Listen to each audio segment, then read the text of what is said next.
ఇవాళ ప్రతిపక్ష నాయకుడు వచ్చి ఇక్కడ కూర్చుంటుంటే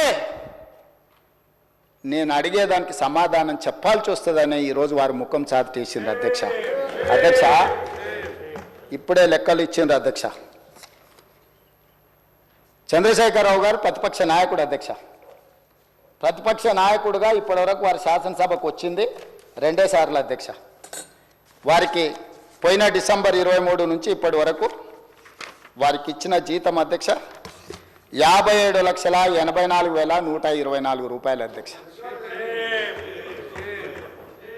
శాసనసభ్యుడిగా ప్రతిపక్ష నాయకుడిగా డిసెంబర్ 1, 2023 నుంచి ఫిబ్రవరి 28, 2025 వరకు ఈ దాదాపుగా 15 నెలలలో వాళ్ళు తీసుకున్న ప్రభుత్వం సొమ్ము జీత భత్యాలు శాసనసభ్యులు కూడా ప్రభుత్వ ఉద్యోగ అధ్యక్ష తమకు తెలుసు కదా, సుప్రీంకోర్టు తీర్పిచ్చింది. వారు 57,84,124 రూపాయలు జీత భత్యాలు తీసుకున్నారు అధ్యక్ష. 2 సార్లు ఇక్కడికి వచ్చింది, ఇప్పటి వరకు ఎక్కడికి వెళ్ళలేదు అధ్యక్ష.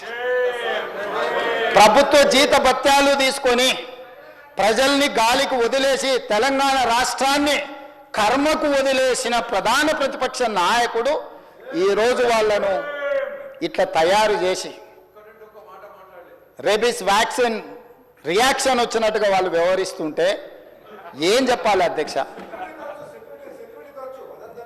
ఇక సెక్యూరిటీలు ఇవన్నీ మళ్ళీ అది సపరేట్గా నేను చెప్పదలుచుకున్న వాటి జోలికి వెళ్ళదలుచుకోలేదు. సరే, కుటుంబ సభ్యుల వల్ల ఆయన ప్రాణ ప్రమాదం ఉంది కాబట్టి ఆయన సెక్యూరిటీ పెట్టుకున్నాడు. సరే, అది సహజం, అందుకే ఆయన దూరంగా ఉంటున్నాడు వాళ్ళకు చుట్టూ పోలీసు పహారాల మధ్య అధ్యక్ష. సరే, అది వారి సమస్య అనుకోండి, నేను దాని జోలికి వెళ్ళదలుచుకోలేదు. సో